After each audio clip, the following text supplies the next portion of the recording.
మహాపరిశుద్ధుడా, మహోన్నతుడు అయిన దేవా, మాట్లాడే యెహోవా నీకు వందనాలు. ఈ ఒక్క ఉదయకాల ఆరాధనలో నాతో మాతో మీరు మాట్లాడండి. నీ మాట కొరకు ఆశ కలిగి ఎదురు చూస్తున్నాం. ఈ తెల్లవారుజామున నీ మాటతో మమ్ములను సరిచేయండి, బలపరచండి. నీ మాటకై మేము శిరస వహించుటకు సిద్ధపడుతున్నాం. నీ మాట ప్రకారం బ్రతుకున్నట్లుగా మాకు సహాయం చేయమని యేసు నామములో అడిగి వేడుకొని ఉన్నాము తండ్రి. ఆమెన్. ఆమెన్. దేవునికి స్తోత్రాలు. ఉదయకాల ఆరాధనలో పాల్గొన్న మీ అందరికీ ప్రభు అయిన యేసుక్రీస్తు నామంలో నా హృదయపూర్వకమైన వందనాలు. దేవుడు మిమ్ములను దీవించును గాక. ఆమెన్. ఆమెన్. అభిషేకం పొందుకున్న అభిషక్తులను కూడా అపవాది చేతికి అప్పగించిన చిన్న పాపములా కనిపించేటువంటి పెద్ద నష్టం తీసుకొచ్చే పాపము అసూయ. అభిషిక్తుడైనటువంటి సౌలు అసూయ కలిగి ఉండుట వలన సాతాను శక్తి బలముగా ఆయన మీదకు దిగి వచ్చింది. ప్రారంభము అసూయతో పాపం అనేటువంటిది ప్రారంభమైనదని, మొదటి హత్యకు కారణం అసూయని, దేవుని బిడ్డలుగా పిలువబడుతున్న మనకు తెలియకుండానే అసూయ మనలో ఉంటూ ఉందని, అసూయ ఎంత నష్టాన్ని తీసుకొస్తుందో ఒకరోజు మనం ధ్యానం చేశాం. ఎందుకంటే మనము అభిషేకం పొందుకున్నటువంటి దేవుని నడిపింపులో నడిపింపబడుతున్న మనం ఎప్పుడైతే అసూయ కలుగుంటామో అభిషేకం పోయి అపవాది మన మీదకి వస్తాడు. అందుకని అసూయ లేకుండా బ్రతుకుదాం, దేవుని రాజ్యానికి సిద్ధపడదామని మొన్నటి రోజున మీతో పంచుకున్నాను. నిన్నటి రోజున సమాధానం లేకపోతే మనం దేవునికి అర్పించే అర్పణైనా కూడా దేవుడు స్వీకరించడు. సమాధానం లేకపోతే మనము దేవుని బిడ్డలము కాదు. సమాధానము దేవుడై ఉన్నాడు. సమాధానము కలిగుండుటకు మనం ప్రయాసపడాలి. శక్యమైనంత మట్టు వరకు అందరితో సమాధానంగా ఉండాలి. సమాధానం లేకపోతే మనం అసలు దేవుని పిల్లలమే కాదు. సమాధానము యొక్క ప్రాముఖ్యత నిన్నటి రోజున మనం చూసాం. మొదటిగా దేవునితో సమాధానం, మనతో మనకే సమాధానం, ఇతరులతో సమాధానం. ఈ 3 రకాల సమాధానాలు అవసరమని, సమాధానం కలిగి ఉండాలి ప్రతి ఒక్కరూ. సమాధానం కొరకు ప్రయాసపడాలని. ఎందుకంటే సమాధానం లేకపోతే మన ప్రార్థనకు సమాధానం రాదు.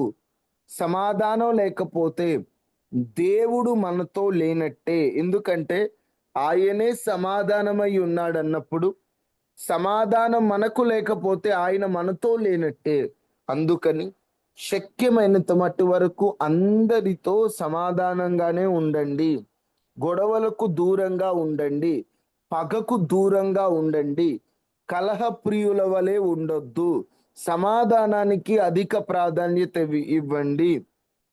ఆత్మీయులతో సహవాసం చేయండి. అందరితో సమాధానంగా ఉండండి. దేవుడు సమాధానమునకు కర్తే, కానీ అల్లరికి కర్త కాడు. అంటే దేవుడు సమాధానమునకు అధిపతి. ఆయన పిల్లలమై ఉన్న మనం సమాధానం లేకపోతే మన ప్రార్థనలు, మన ప్రసంగాలు ఫలించవు. సమాధానం అంత అవసరం. దయచేసి మీకు ఎవరితో అయినా సమాధానం లేకపోతే వెళ్ళి సమాధాన పడండి. మీరే తగ్గండి. యేసు ప్రభు పరలోకాన్ని విడిచి భూమి మీదకి వచ్చే అంత తగ్గలేదా? ఏమైంది మనం తగ్గటానికి ఏ మాత్రం మనము ఆలోచించాల్సిన అవసరం లేదు. ఎందుకంటే ఈ సమాధానం లేకపోతే మనకు పరలోకం ఉండదు. ఈ సమాధానం లేకపోతే దేవుని దృష్టిలో మనం దోషులం అయిపోతాం. అందుకని ఆలోచించుకొని సమాధానం కలిగి ఉండండి. వింటున్నారు, వదిలేస్తున్నారు అన్నట్లుగా కాక పరీక్షించుకోండి. నేను ఎవరితో అయినా సమాధానంగా లేనా? నేను ఎక్కడైనా అసూయ పడ్డానా? ఈ స్వభావాలు నాలో ఏమైనా ఉన్నాయా?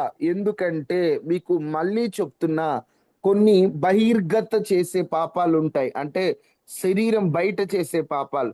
అవి వ్యభిచారము, నరహత్య, దొంగతనం, ఇవి ఈజీగా కనిపెట్టొచ్చు. ఎందుకంటే బయట క్రియ కనిపిస్తుంది. కానీ ఈ పాపాలు ఉన్నాయి, నేను చెప్తున్న పాపాలు, అవి బయట కనబడవు, లోపల నుండి ప్రారంభమవుతాయి. లోపల ఎంతో నష్టాన్ని తీసుకొస్తాయి. వాటిని గ్రహించడం కొంచెం కష్టమవుతది. కొంచెం టైం పట్టుద్ది. అందుకని వీలైనంత త్వరగానే గ్రహించి దయచేసి సమాధానమునకు ప్రాధాన్యత ఇవ్వండి. సమాధానం లేకపోతే మనం దేవుని కుమారులుగా, కుమార్తెలుగా అనబడం ఎవరమైనా. అందుకని ఆలోచించుకొని దయచేసి సమాధానం కలిగి ఉండండి. ఇంట్లో అత్త మామలతో, తోడి కోడలతో, ఆడపడుచులతో, ఇంటి పక్కలున్న వారితో మీరు సమాధానంగా ఉండండి. వారు అల్లరికి కర్తలైన నీవు నమ్ముకున్న దేవుడు సమాధానమునకు కర్త కాబట్టి ఆయన బిడ్డగా దయచేసి సమాధానంగా ఉండండి అమ్మా. కొన్ని కుటుంబాల్లో అస్సలు సమాధానం ఉండదు. భార్య భర్తలకు సమాధానం ఉండదు. ఒకరంటే ఒకరికి అస్సలు పడదు. ఒక రోజట భార్య భర్త దగ్గరకు వచ్చి ఎప్పుడు మాట్లాడుకునే ఎలా ఉంటదంటే వాళ్ళిద్దరి సంభాషణే ఉండదట. వాళ్ళు మాట్లాడుకునే పరిస్థితులు వస్తే అన్ని పేపర్ మీద రాసిస్తాడట భర్త. ఇదిగో నాకు ఆఫీస్ టైం అవుతుంది, అన్నం పెట్టు అని పేపర్ మీద రాస్తాడట. వెంటనే ఆమె అదిగో టేబుల్ మీద పెట్టాను పోయి తిను అని రాస్తుందంట. మాటలు ఉండవు ఇద్దరికి. సమాధానం, మాటలు ఉండవు. ఒక రోజట భర్త రేపొద్దున అర్జెంట్ మీటింగ్కి వెళ్ళాలి, నన్ను 5 గంటలకు లేపని రాశాడట. వెంటనే భార్య ఆ సరే అని రాసి ఆయన 8 తర్వాత లేచాడంట. కోపంతో ఆ టైంలో మళ్ళీ రాస్తున్నాడు. నేను 5 గంటలకల్లా లేపన్నాను కదా నిన్ను, నువ్వెందుకు నన్ను లేపలేదంటే ఆమంటుంది, నేను 5 గంటలకల్లా వచ్చి మీ పక్కన స్లిప్ పెట్టాను, మీరు లేవాల్సిన సమయం వచ్చింది అని అంటుందంట. అంటే నేను ఎందుకు ఈ విషయం చెప్పా, సమాధానం ఉండదు కొంతమందికి. దానివల్ల ఎన్ని నష్టాలు. భార్యాభర్తలో సమాధానం ఉండదు, కుటుంబంలో సమాధానం ఉండదు, ఎప్పుడు గొడవలే. నేను ఎప్పుడు చెప్తాను, గొడవలు ఎక్కడుంటే అక్కడ అపవాది ఉంటాడు, సమాధానం ఎక్కడుంటే అక్కడ దేవుడు ఉంటాడు. ఈరోజు చీటికి మాటికి గొడవలు జరుగుతున్నాయంటే, ఇప్పుడు అసూయ పడ్డాడు, సమాధానం లేకుండా ఉన్నాడు, ఏమైంది? సౌలు జీవితంలో సాతాను శక్తి బలంగా దిగొచ్చింది. అలాగనే అమ్మా, సమాధానం లేకుండా అల్లరల్లరిగా ఉంటే మన కుటుంబాలైనా అపవాది చేతికి అప్పగింపబడతాయి. అందుకని శక్యమైనంత మట్టి వరకు మన కుటుంబంలో ప్రశాంతత, సమాధానమే ఉండాలి. మూడవది, చాలా మంది లోపల జరిగేటువంటివి ఈ బయట ఎక్కువ కనబడవు కాబట్టి చాలా మంది ఆత్మీయతను దెబ్బతీసుకుంటున్నారు. మీరు పరీక్షించుకోవాలని ఈ విషయాలు చెప్తున్నా. ప్రార్థన చేస్తున్నారు, ఉపవాసం చేస్తున్నారు, మందిరాలకు వెళ్తున్నారు, వాక్యాలు వింటున్నారు, కానీ వాళ్ళ మాటలు మాత్రం, కొంతమంది మాటలు ఏ మాత్రం మారవండి. ప్రార్థనకి వెళ్ళక ముందు ఎలా మాట్లాడారో ప్రార్థనలో ఉన్న తర్వాత కూడా అలానే మాట్లాడుతున్నారు. మాటల్లో మార్పే లేదండి కొంతమందికి. కోపపు మాటలు, అవమాన మాటలు, అసూయ మాటలు, వెనక మాటలు, డబల్ మీనింగ్ మాటలు, నిందించే మాటలు, విషపు మాటలు, ఇవి అస్సలు కొంతమంది మానుకోవట్లేదు. ఎందుకయ్యా? మాటలు ఏవైతే ఉంది ఓరకట్ట మాట్లాడితే. కానీ వాక్యం ఏం చెబుతుంది? హృదయము నిండిన దానిని బట్టి నోరు మాట్లాడును.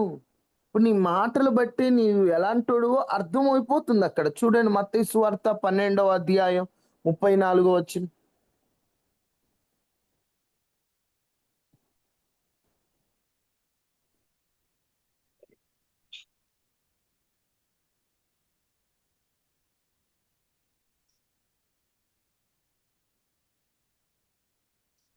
సర్ప సంతానమా, మీరు చెడ్డవారై ఉండి ఎలాగు మంచి మాటలు పలుకగలరు?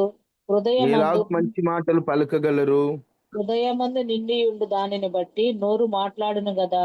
హృదయమందు నిండి ఉన్న దానిని బట్టే నోరు మాట్లాడును కదా. ఒక్కసారి 37 చదవండి అమ్మా.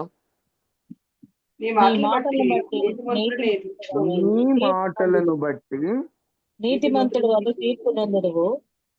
నీతిమంతుడు అని తీర్పు నొందుదువు. నీ మాటలను బట్టి అపవాదిని తీర్పు నొందుదువు. నీ మాటలను బట్టి అపరాధివని. తీర్పు నొందుదువు.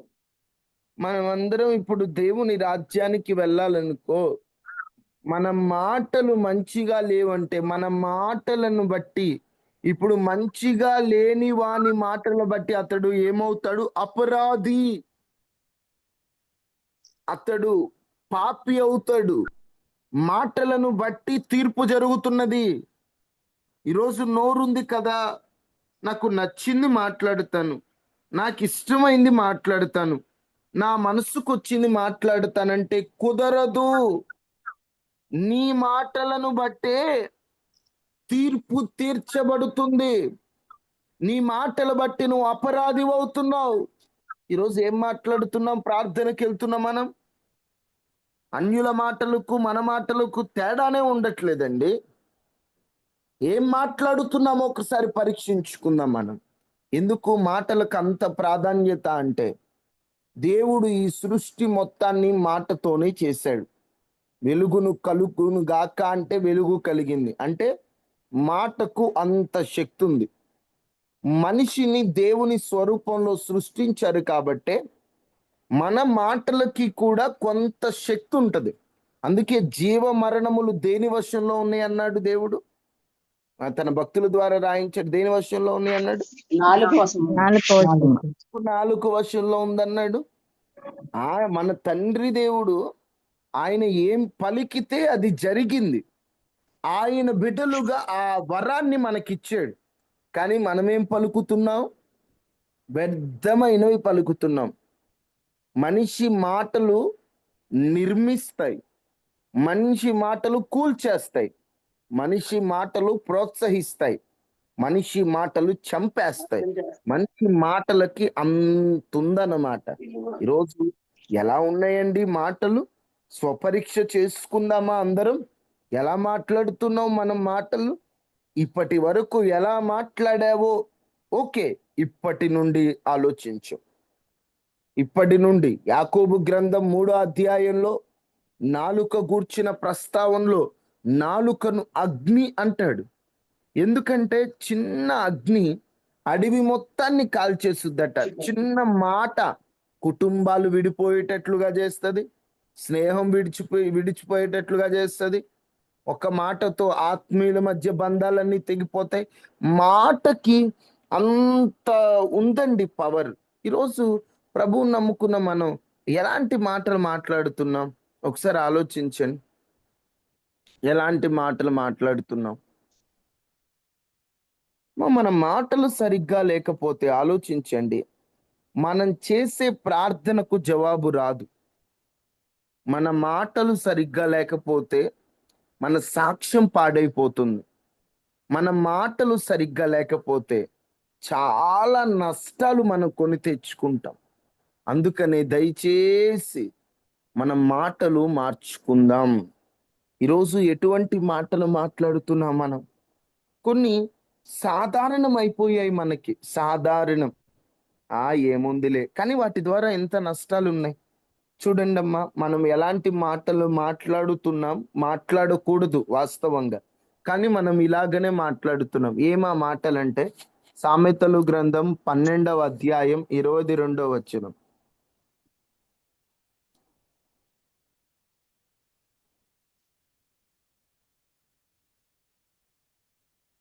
అబద్ధమాడు పెదవులు యెహోవాకు హేయములు, సత్యవర్తనులు ఆయనకి ఇష్టలు. అబద్ధమాడే పెదవులు అంటే దేవునికి హేయం. హేయం అంటే అసహ్యం, నచ్చదు. దేవుడికి అబద్ధమాడే పెదవులంటే అసహ్యం అంట. అంత స్పష్టంగా దేవుడు అబద్ధపు మాటలను అసహించుకుంటుంటే నోరు తెరిస్తే అబద్ధాలే. ఎప్పుడు అబద్ధాలే. కొంతమంది ఎక్కడున్నావు? ఉన్న ప్లేస్ ఒకటి, చెప్పేది ఒకటి. ఏం చేస్తున్నావు? చేసే పని ఒకటి, చెప్పే పని ఒకటి. ఎక్కడున్నావు? ఉన్నద ఒక చోట, చెప్పే మరో చోట.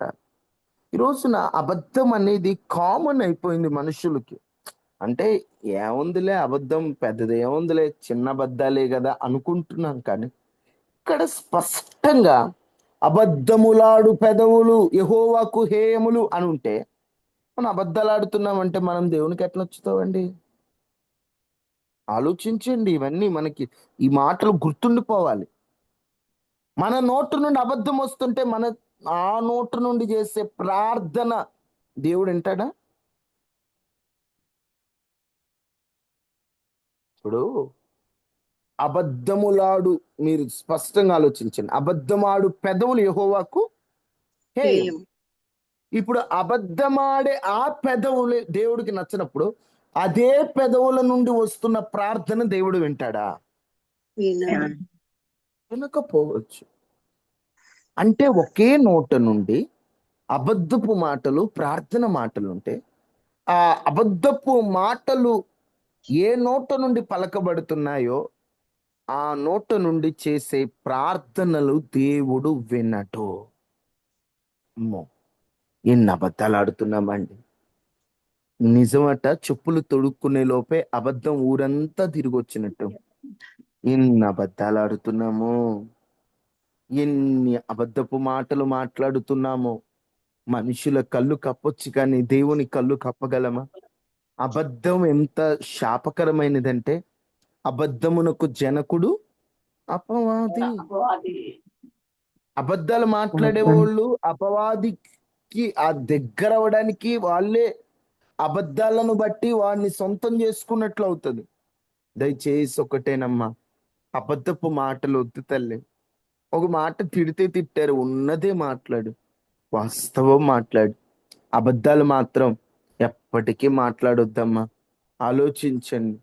ఉమ్, ఎప్పటికీ అబద్ధపు మాటలు మన నోట నుండి రానివద్దు. ఇప్పటి వరకు మనం తెలుసో తెలియక అబద్ధాలు ఆడేది. ఇప్పటి వరకు అబద్ధాలనే లేకుండా ఉన్నదున్నట్లు మాట్లాడే ప్రయత్నం చేద్దాం. తరువాత 2, ఎలా మాట్లాడుతున్నారంటే, ఒకటి అబద్ధపు మాటలు మాట్లాడుతున్నారు. ప్రభువు నమ్ముకొని కూడా అబద్ధపు మాటలంటే యెహోవాకు హేయం, దేవునికి అసహ్యం. అది గుర్తుపెట్టుకుందాం మనం. 2 సామెతలు 18:21.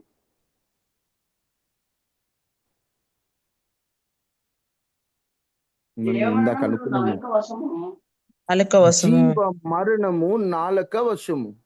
దాని ఉమ్, దాని దాని యందు ప్రీతిపడి వారు దాని ఫలము తిందురు. తిందురు. జీవ మరణములు నాలుక వశంలో ఉన్నాయట. అంటే నువ్వు ఏం మాట్లాడుతున్నావో నీ నాలుకపై ఆధారపడుతుంది. ఆ నాలుకతో నువ్వు మాట్లాడేటువంటి మాటలు బట్టి వచ్చిన ఫలమే నువ్వు అనుభవిస్తావు. ఈరోజు ఏం మాట్లాడుతున్నావు?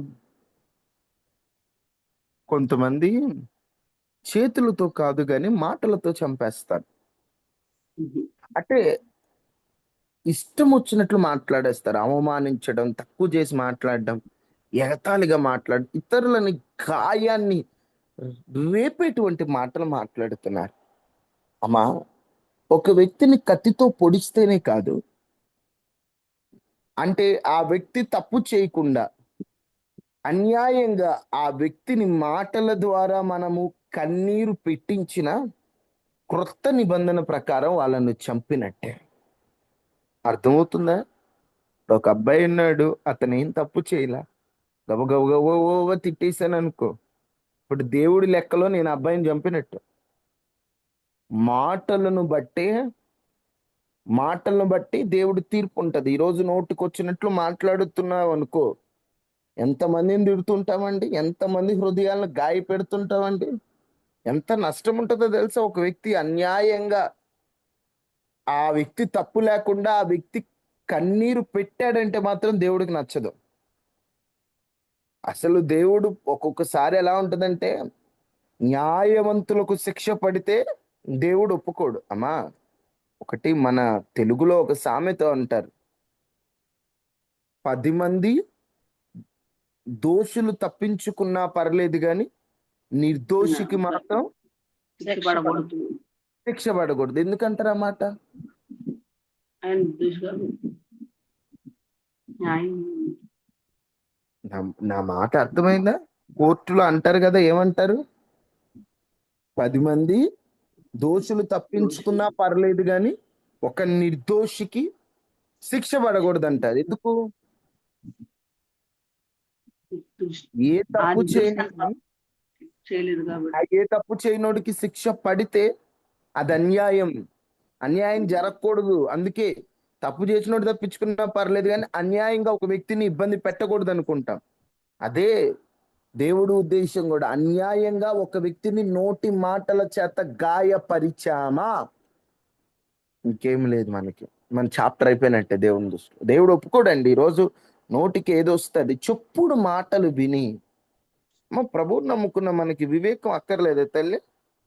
ఎవరో వస్తారు, నీ గురించి ఇలా అనుకుంటున్నారంట అంటారు. అసలు అది నిజమో కాదో కూడా ఆగదు. వెంటనే నాతో అవసరమా, నా గురించి ఎందుకు మాట్లాడావు నువ్వు, నా గురించి ఎందుకు మాట్లాడావు అని నోటికి వచ్చినట్టు తిట్టేస్తావు. అసలు ఆ సహోదరు అండ్లా చెప్పుడు మాట్లాడినావు, గాయ పెట్టేస్తావు. ఆమె పాపం తప్పు చేయని వ్యక్తి ఏడ్చేస్తుంది. ఆ ఫలితాన్ని ఎవరు అనుభవిస్తారు? మన వాళ్ళు నోటికి వచ్చినట్టు మాట్లాడిన వాళ్ళు అనుభవిస్తారు. అయ్యో తొందరపడి తిట్టానే, అయ్యో ఎలా అంటే ఆల్రెడీ ఫలం వచ్చేస్తుంది. అందుకే మాట్లాడేటప్పుడు 100 సార్లు ఆలోచించుకోవాలి. దేవుని పిల్లలమైన మనం నోటికి ఏదొస్తుంది మాట్లాడేస్తామా? దేవుడు ఒప్పుకోడు కదా అలాగా. ఈరోజు ఎలా మాట్లాడుతున్నాం మనం? మన మాటలు ఎలా ఉంటున్నాయి? జీవ మరణమును నాలుక వశంలో ఉంచాడట.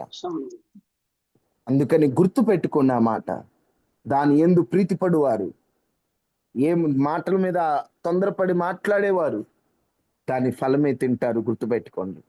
ఈరోజు ఏం మాట్లాడుతున్నాం, ఏం చేస్తున్నాము ఒకసారి ఆలోచించండి. అబద్ధపు మాటలు 2 గాయపరిచే మాటలు. నీ మాటలు ఎప్పుడు ఇతరులని గాయపెట్టకూడదు. ఈరోజు కొంతమందికి మాటలు నిజం చెప్తున్నానండి, ఎంత మందిని బాధ పెడతాయో. అసలు అట్లెట్లా మాట్లాడతారో నాకు అర్థం కాదండి. వాళ్ళకి అర్థమై చేస్తారో అర్థం కాక చేస్తారో తెలియదు, బాధ పెడతారు. వెంటనే మాట్లాడారంటే వాళ్ళు, కొంతమంది నోరు తెరిస్తే చాలు ఇతరులను బాధ పెట్టేస్తారు. ఇతరులను తక్కువ చేసి మాట్లాడడం, ఇతరులని ఏదో ఒకటి. నేను చాలా మందిని గమనిస్తుంటా, వాళ్ళతో మాట్లాడాలంటే భయపడతాను నేను. ఎందుకంటే వాళ్ళ మాటలు ఏదో ఒకటి గాయపరుస్తారు. మనల్ని తక్కువ చేసో, లేదా మన స్థాయిని తక్కువ చేసో, లేదా మనల్ని ఏదో ఒకటి తెప్పి పొడిచో, ఏదో ఒకటి చేసి మనల్ని తక్కువ చేయాలా, మనల్ని గాయపరచాలి. కొంతమంది గాయపరచడమే పనిగా పెట్టుకుంటారు. అలాంటి వాళ్ళు ఖచ్చితంగా మీరు ఏది విత్తుతారో, ఏది కోరుకుంటున్నారో ఆ ఫలమే పొందుకుంటారు. అది నా మాట కాదు, వాక్యంలో మాట. రోజు జాగ్రత్త చెల్లి తల్లి. ఎందుకు జాగ్రత్త పదే పదే పదే పదే చెప్తున్నానంటే, వద్దమ్మా, చాలా నష్టాలు వస్తున్నాయి మనకి. మన మాటలు మారాలా. మన మాటలు మారకపోతే ఉపయోగం లేదు. ఈరోజు ఇంత ప్రార్థన చేస్తున్నారు, మాటలు ఎలా ఉంటున్నాయి? నీ మాటల విధానాలు ఎలా ఉంటున్నాయి? మన మాటలు మారకపోతే ఎంత భక్తి చేసి ఏం ఉపయోగం? ఇదే పెదాలతో పలుకుతాం ప్రభువా అని, మళ్ళీ ఇదే పెదాలని మనం నోటికొచ్చినట్లు అన్యుల వలె మాట్లాడుతున్నాం. ఇలాగైతే ఎలాగమ్మా? దేవుని రాకడ ఎంత సమీపంగా ఉంది. నీ మాటలను బట్టి తీర్పు తీర్చే పరిస్థితి వస్తే నువ్వు ఎక్కడికి వెళ్తావు? నా మాటలు ఇంతేనండి, చిన్నప్పటి నుంచి ఇంతే మాట్లాడుతున్నానండి. చిన్నప్పటి నుంచి నువ్వు ఎలా మాట్లాడినా ప్రభువులోకి వచ్చే మార్పు అక్కర్లేదా? నువ్వు మాట్లాడేటప్పుడు కొంతమంది, మూడోది, కోపపు మాటలు మాట్లాడదు. ఎప్పుడు ఆ నిప్పు మీద ఉప్పే కోపపు మాటలు. సామెతలు 15:1 ఎంత చక్కగా ఉంటుందండి. మృదువైన మాట క్రోధమును చల్లార్చును, నొప్పించి మాట కోపమును. రేపులు మాటలు మనకు తెలుసు కదా, ఎందుకు ఎప్పుడు కోప్పడి మాటలు మాట్లాడతారు? అరవడం, దూషించడం, కఠినంగా మాట్లాడడం, ఇది యేసే స్వభావమా? ఇది యేసు ప్రభు అసందర్భానుసారంగా ఎక్కడైనా కోప్పడ్డా? ఊరికే చెప్పండి. కోప్పడి లేదండి. మాట్లాడాడా? ఎంత లేదు. మృదువుగా మాట్లాడతాడో తెలుసా యేసుక్రీస్తు ప్రభువారు.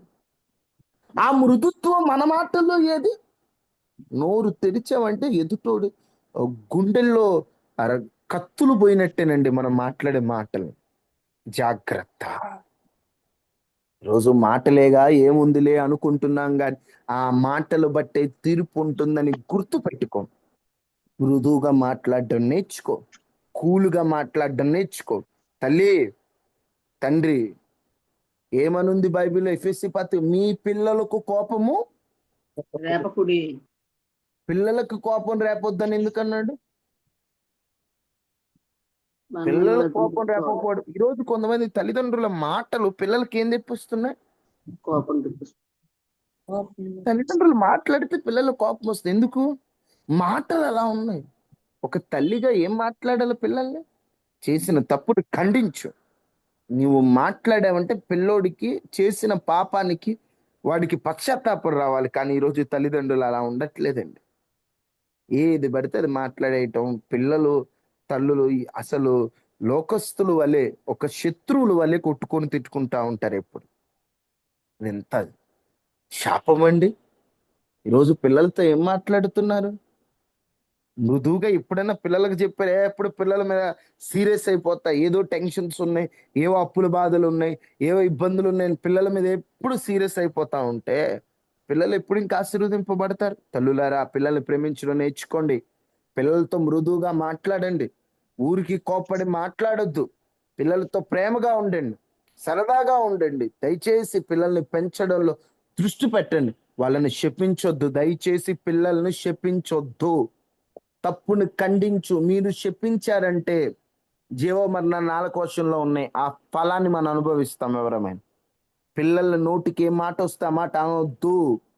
నీకు అధికారం లేదు. ఒక మాటలో చెప్పాలంటే నీ పిల్లల్ని మరణాన్ని కోరుకునే అధికారం నీకు లేదు. దేవుడు నీకు ఇవ్వాల. ఇప్పుడు ఆత్మీయ నాయకుడు అందరిని నడిపించాడు. ద్రోహి అన్న వెంటనే దేవుడు ఏం కాదులే, ఇన్నాళ్ళు నడిపించావు ఒక మాట అంటే అన్నావులే అన్నాడా దేవుడు? మోషే విషయంలో అన్నాడా దేవుడు ఆ మాట? అనలేదు. లేదు. ఎందుకు అనలేదు? నడిపించి నాయకుడు తండ్రి లాంటోడు కదా, ఎందుకు అనలేదు? చెప్పండి, ఎందుకు అనలేదు? ఆలోచించి చెప్పండి, ఆలోచించండి ఒకసారి. ఒక మాటేగా ఆయన ఏమైనా బూతులు తిట్టాడు? ద్రోహులారా అన్నారు. అదేనా? ద్రోహులారే కదా అనింది. ద్రోహి అన్న మాటకి ఎందుకు అంత దేవుడు మోషే మీద సీరియస్ అయిపోయి కనానుకి వెళ్ళనీయకుండా చేశాడు? అధికారం లేదు. ఈరోజు పిల్లల్ని పెంచుతున్నా కదా, కన్నాను, నేను పిల్లల్ని కన్నాను, నా బిడ్డ నా. నువ్వు కన్నా నీ బిడ్డ జీవం పోసింది దేవుడే. స్వాస్థ్యము దేవుడు. ఎప్పుడైతే ఆ తండ్రిలో నుండి వచ్చే కణం, తల్లిలో నుండి వచ్చే కణం చిన్న పిండంగా ఫామ్ అవుతుందో, దాంట్లో డిఎన్ఏ అనేది ఒకటి ఉంచి వారు పోషించబడటానికి 9 నెలలు తల్లి గర్భంలో కారణం దేవుడే. దేవుడిచ్చినటువంటి ఆ యొక్క ఆశీర్వాదాన్ని బట్టి అది మనుషుల వల్ల కాదు. మనుషులది ఏంటంటే జస్ట్ ఆ 2 కణాలు కలయికే. కానీ మిగతాదంతా దేవుడే జరిగిచ్చేది. ఈరోజు మనుషులకు నా బిడ్డ నేను కన్నాను అంటారు. నీ బిడ్డ నువ్వే కన్నావు, కానీ ఇచ్చింది ఎవరు? ఆయన. నీకు అధికారం లేదు. పిల్లల్ని నోటుకొచ్చినట్టు దూషించే అధికారం లేదు. వారిని పెంచి పెద్ద చేసి నీ బాధ్యతలు నువ్వు పూర్తి చేసుకోవాలా. ప్రభా, నువ్వు నాకు ఇచ్చావు ఈ బిడ్డని, ఇదిగో ఈ బిడ్డని నీ కోసం పెంచా నేను, లెక్కప్ప చెప్పాలా. ఈరోజు దేవుడు వచ్చి లెక్క అడుగుతా, నీకు 2 పిల్లల్ని ఇచ్చి ఏం చేసావు అని అడిగిన వెంటనే ఏముందయ్యా, ఒకడేమో సినిమాలు పిచ్చి, ఇంకొకడేమో అమ్మాయిలు పిచ్చి అన్నావు అనుకో, నిన్ను ఒప్పుకోడు దేవుడు. ఎందుకంటే నువ్వు ఎలా పెంచావు అన్నది ఉంటుంది, ఎలా మాట్లాడావని ఉంటుంది. పిల్లలతో ప్రేమగా ఉండండి. పిల్లల్ని లోక ప్రేమల వైపు వెళ్ళనివ్వద్దు. నేను మళ్ళీ చెప్తున్నాను, తల్లులారా, పిల్లల వయస్సు వచ్చేంత వరకు పిల్లి మాటలు కూడా పిల్లల దగ్గర ఎత్తొద్దు. చాలా మందిని గమనిస్తుంటాం. ఇంత పిల్లలే, 7వ తరగతి పాపే, మా అమ్మాయికి పలానా అబ్బాయి నుంచి పెళ్లి చేయాలంటే ఆ అమ్మాయికి ఫీలింగులు రాకుండా ఏమొస్తుంది? పిల్లల ముందు మాట్లాడుకునే మాటలు తెలియట్లా ఈరోజు చాలా మంది తల్లిదండ్రులకి. పిల్లల ముందు గొడవలు, పిల్లల ముందు పనికిరాని మాటలు, పిల్లల ముందు బూతు మాటలు, పిల్లల ముందు అసహ్యమైన జుగుప్సాకరమైన మాటలు మాట్లాడుతున్నారు. అది ఏమాత్రం మేలు కాదు. తల్లులారా, మార్చుకోవాల స్వభావం. పిల్లల ముందు ఏం మాట్లాడాలో. మీ తరపు తల్లులు మీ ముందు ఏదైనా మాట్లాడారా? చాలా మంది చెప్తారు, అయ్యా మా తల్లులు మా దగ్గర అలాంటి మాటలు మాట్లాడాలి. ఇప్పుడు కొంతమంది తల్లులు నేను చూస్తున్నా, పిల్లలతో ఏం మాట్లాడాలో తెలియదు, పిల్లల ముందు ఏం మాట్లాడాలో తెలియదు, అసహ్యమైన మాటలు మాట్లాడుతున్నారు. ఏం నేర్పిస్తున్నారు పిల్లలకి? ఎలా పెంచుతున్నారు? నోరుకి ఏమొస్తుంది మాట్లాడేస్తామా? ఒకసారి ఆలోచించుకోండి. నోరి మాటలు జాగ్రత్తగా లేకపోతే చేతులార దీవెన పోగొట్టుకుంటామన్న విషయాన్ని దయచేసి ఎవరు మర్చిపోవద్దు. మన మాటలు జాగ్రత్తగా ఉండాలి. మన మాటలు సరిగా లేకపోతే దేవునికి లెక్కొప్ప చెప్పాలి. పిల్లలతో సంతోషంగా మాట్లాడండి, ప్రేమగా మాట్లాడండి. సరదాగా ఈ సమ్మర్ హాలిడేస్ లో పిల్లల్ని ఎక్కడికైనా తీసుకుని వెళ్ళండి. ప్రేమగా, తల్లి ప్రేమ మాటలు ఉంటే పిల్లలు లోక ప్రేమలు ఆశించరమ్మా. తల్లి తండ్రి ప్రేమగా మాట్లాడాలి, కోపపు మాటలు మాట్లాడకూడదు. తరువాత వెనుక మాటలు మాట్లాడకూడదు. ఏ మాటలు? గాసిప్స్ అంటారు, కొండెలు అంటారు. సామెతలు 16:28 16 మూర్ఖుడు కలహము పుట్టించును, కొండెగాడు మిత్రభేదము చేయును. కొండెగాడు అంటే వెనక మాట్లాడేవాడు, అక్కడ మాటలు ఇక్కడ చెప్పేవాడు. అలాంటి మాటలు మనం వినకూడదు, మాట్లాడకూడదు. గాసిప్స్ అంటారు వాటిని. దేవుడికి నచ్చవు. ఈరోజు మనిషి ముందు మాట్లాడే మాట వేరు, వెనక మాట్లాడే మాట వేరు. ఈ స్వభావం క్రైస్తవులు ఎక్కువ కనిపిస్తుందమ్మా, నేను గమనించాను కదా. ఇప్పుడు ఒక బ్రదర్ వచ్చారు అనుకోండి, ఆ బ్రదర్ ప్రైజ్ రాడు బ్రదర్, బాగున్నారు బ్రదర్, తిన్నారు బ్రదర్, ఎలా ఉన్నారండి. ఆ బ్రదర్ వెళ్ళిపోగానే మావులోడు కాదు ఈయన అసలు ఇట్టంటోడు. ఈ మాటలు ఏ క్రైస్తవుడి నోట ఉంటాయో ఆ క్రైస్తవుడు ఎప్పటికీ పైకి రాలేడండి. ఇది వాస్తవం. దేవుడికి నచ్చింది మనిషి ముందు మనిషి మాట. ఈరోజు వీళ్ళు ఎక్కువైపోతున్నారు. మనిషి వచ్చినప్పుడేమో ఒక మాట, మనిషి లేనప్పుడు ఒక మాట, వాళ్ళతో ఒక మాట, పక్క వాళ్ళతో ఒక మాట. అస్సలు ఈ స్వభావం వద్దండి. మాట్లాడితే ఉన్నట్టు మాట్లాడదాం, లేకపోతే మౌనంగా ఉందాం, అంతే తప్ప మనిషి ముందు మనిషి మాటలు, లేదా మనిషి వెనుక మాటలు, అక్కడ మాటలు, ఇక్కడ మాటలు, ఈ పనులన్నీ ఎవరు చేస్తారండి? మీరు ఒక్కసారి ఆలోచించండి. బైబిల్లో ఈ పనులన్నీ ఎవరు చేశారు? అపవాది.